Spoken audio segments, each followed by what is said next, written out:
isi yose yuzuye impuhwe z'Uhoraho. Isi yose yuzuye impuhwe z'Uhoraho. Kuko ijambo ry'Uhoraho ari ntagorama, n'ibikorwa bye bikaba indahinyuka. Akunda ubutungane n'ubutabera,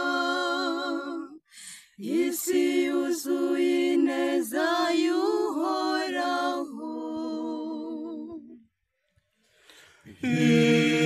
Isi yose yuzuye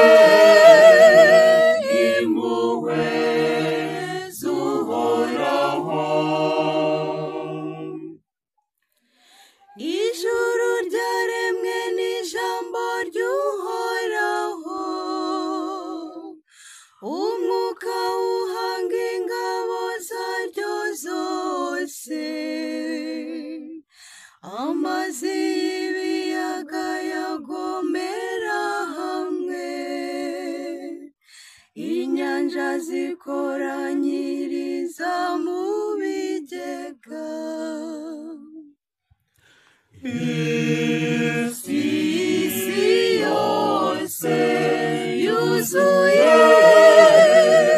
impuhwe z'Uhoraho. Hahirwa ihanga Uhoraho abereye Imana,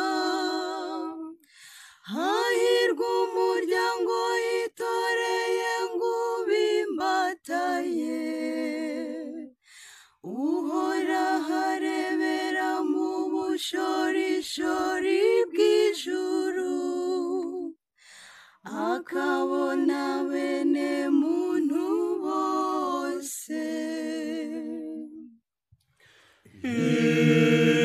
Isi yose yuzuye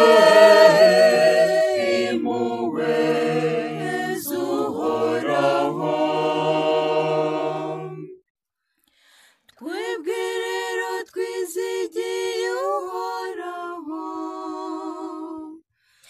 niwe buvunyi bwacu n'ingabo idukingira.